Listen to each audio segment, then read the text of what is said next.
안녕하세요. 번번한 복덕바입니다. 구독과 좋아요, 알림 설정, 회원가입 부탁드리겠습니다.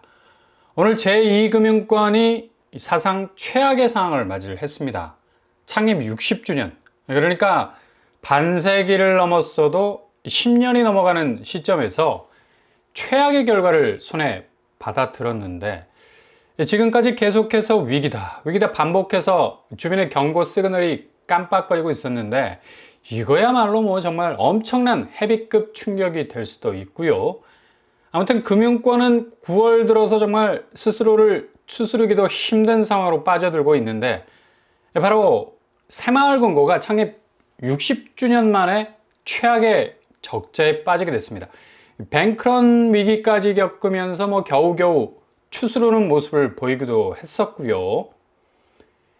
PF 관련 자금 위기의 본산이라 말해도 될 정도로 엄청나게 회자되기도 했었는데 어찌 보면 풀뿌리 서민 금융기관으로 출발을 해서 엄청난 영업이익을 구가하는 이금융권이라 부르지만 실제로 거의 녹아든 업권의 경험치는 1금융권 부럽지 않은 레벨을 가진 곳이기도 하죠.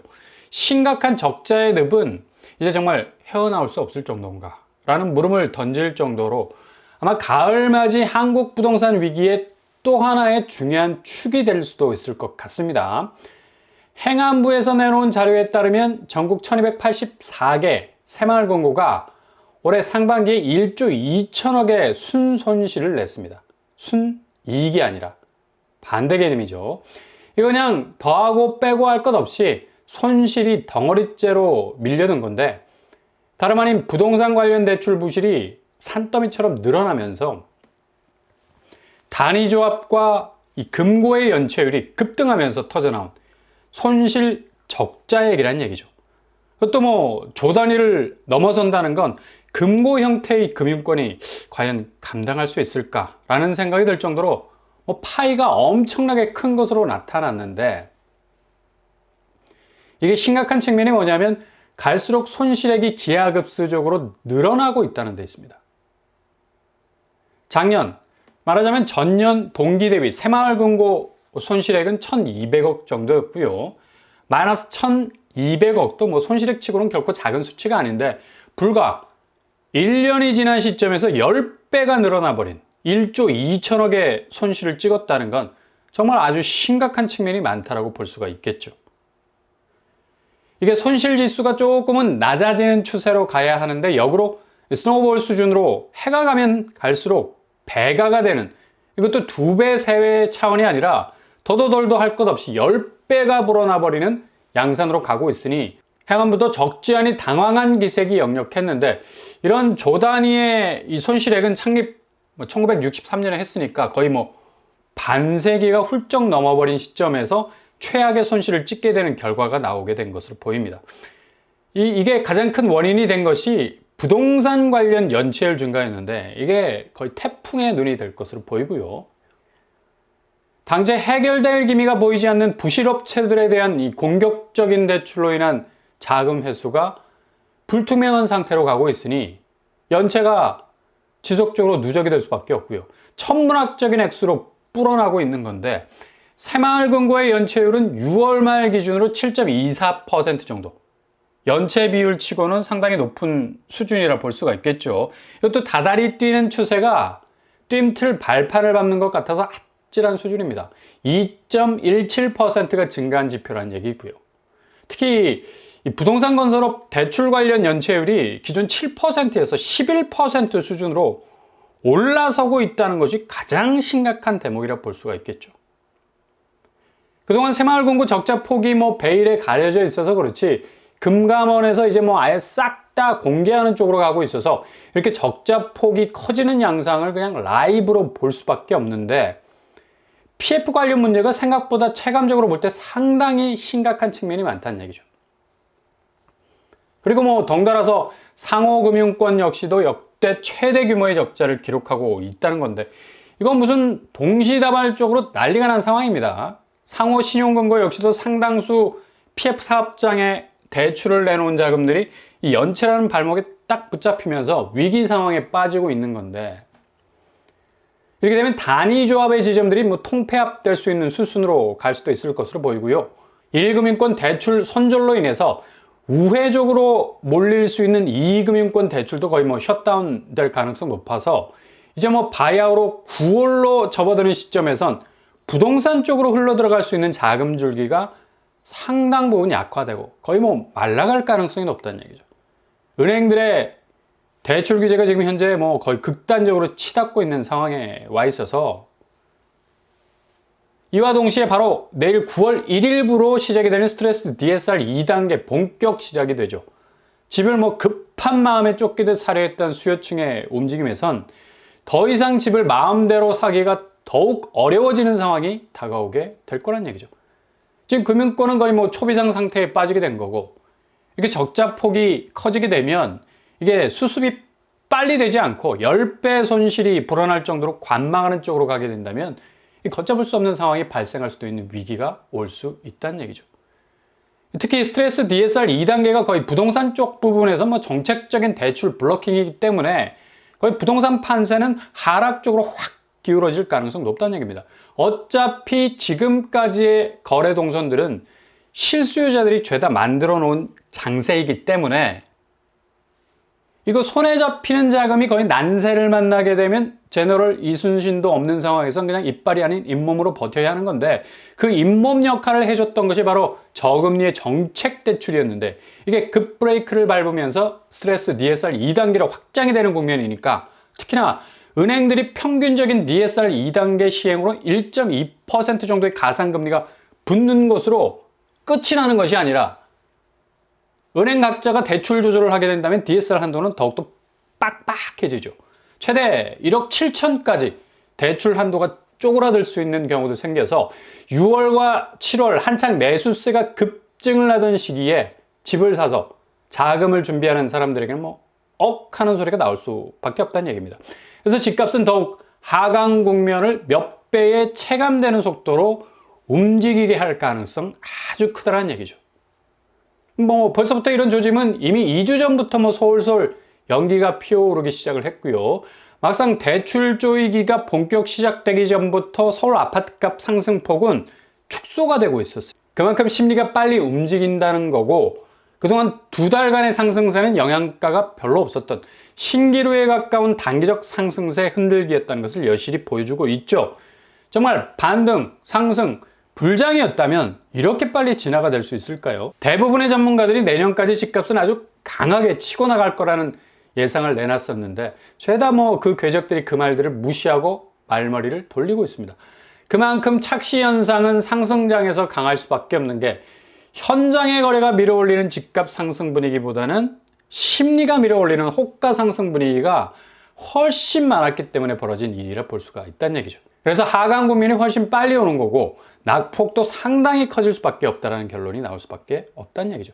그만큼 가을로 접어든 한국 부동산 장세는 더 이상 호재가 깔려있지 못한 극적 변화를 고스란히 막기에 딱 좋은 형국이라는 얘기입니다. 이 와중에 오늘 새벽에 미국에서 발표된 PCE 개인 소비 지출 지표가 나왔습니다. 전년 동월 대비 2.5% 상승세, 전월 대비 0.2% 상승률을 보였습니다. 이게 웃긴 게, 아니 체감 지수는 전혀 반영은 안 하고 오직 시장 전망치만 앞세워서 전망치에 부합하는 결과가 나왔다고 핏대를 세우는데 정말 이해 못할 수치 인식이죠. 그리고 근원 PCE 역시도 전년 동월 대비 2.6%, 그리고 전월 대비 0.2% 상승 추세로 가고 있는 건데, 엄연히 개인 소비 지출 가격 지수는 오름세입니다. 그만큼 미국 물가 자체는 미국인들이 실제 생활에서 느끼는 체감도는 어마무시할 정도죠. 그러니 대통령 후보들 해리스, 트럼프, 공이 중산층 다시 재건하겠다는 공약을 계속해서 내놓고 있지 않습니까? 게다가 미국 교포들, 그러니까 한인들이 오죽하면 다시 유턴해서 한국으로 들어오는 게 더 낫다 싶을 정도로 미국 물가는 체감 지수가 엄청나게 높은 편입니다. 근데 그놈의 시장 부합치가 뭔지 이 기준에 따라서 2% 인플레 목표치와 견주어서 얘기하는 것도 정말 어이가 상실이 되죠.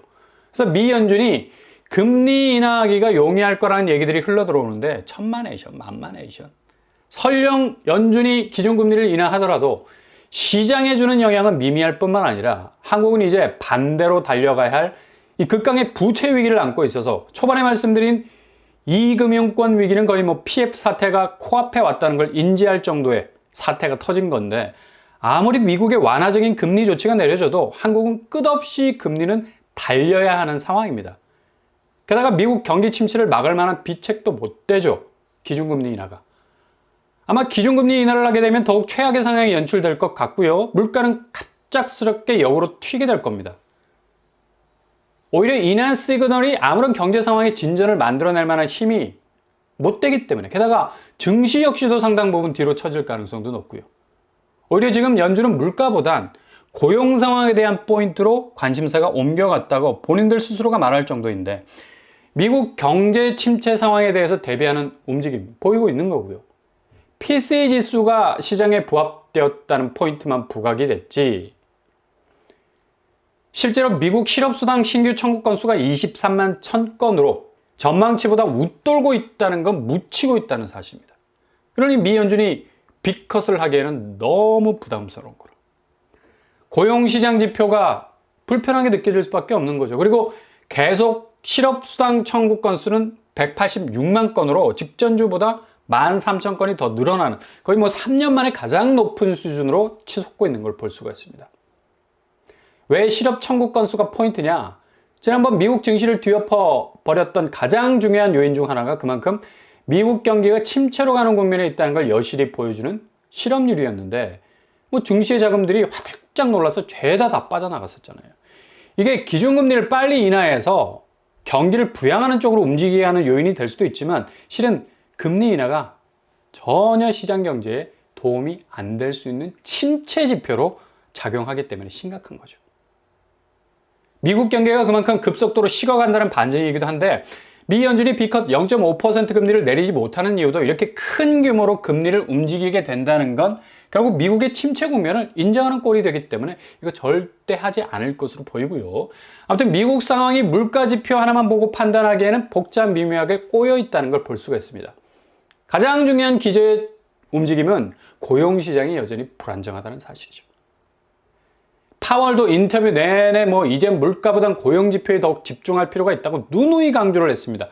그만큼 침체 국면에 대비하겠다는 건데, 빅컷은 어려울 것으로 보이고 결국 9월 인하는 물음표라는 것. 베이비 스텝으로 갈 수도 있는데 아예 의외의 동결 수순을 밟을 수도 있다는 얘기죠. 이런 미국의 움직임과는 달리 한국은 거꾸로 가는 시계입니다. 초반에 말씀드린 PF 위기라는 대못이 국내 부동산에는 제대로 박혀 있어서 지금 새마을 공고가 당장 1조 2천억에 작년 대비 10배의 손실액을 찍고 있는 상황에서 무슨 미국 기준금리 인하가 눈에 들어오겠습니까? 기업 부채는 1100조, 가계 부채는 1800조, 3000조의 부채. 8월 한 달만 해도 8조가 대출이 늘어나 버리는, 이런 상황에 아랑곳하지 않고 올랐던 집값. 결국 내리꽂힐 수밖에 없는 건 이대로 가다가는 절단나게 생겼으니까 부동산으로 가는 자금 쪼여야 되고, 미국 인하는 정반대로 가야 되죠. 안 그러면 경을 칠 일이 생기니까. 게다가 이금융권은 PF 부실로 흔들흔들, 건설사도 위태위태, 내수 경기는 정말 어려운 보릿고개로 가고 있고, 한국은행이 전격적인 미국 기준금리 인하에 발맞춰서 금리 내려본들 아무런 효과가 없을 뿐만 아니라 역효과가 더 커질 것은 뻔하죠.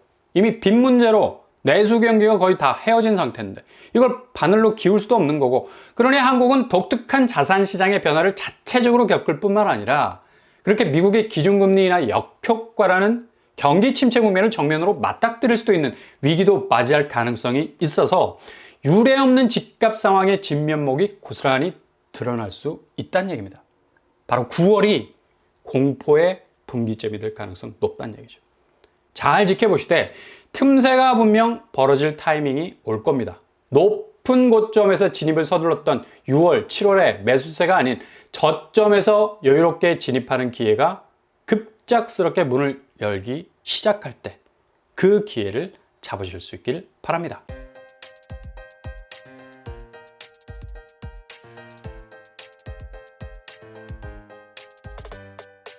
오늘의 부동산 캐리커처, 금융권의 요동치는 소리가 본격화되면서 PF 관련 연체가 얼마나 큰 손실을 불러오고 있는가를 여실히 보여주는 사건이 터졌죠. 이제 본격적인 위기의 상황으로 진입하면서 내일 DSR 2단계까지 시작이 되면 부동산으로 흐르는 자금 줄기는 많이 말라가게 될 것 같습니다.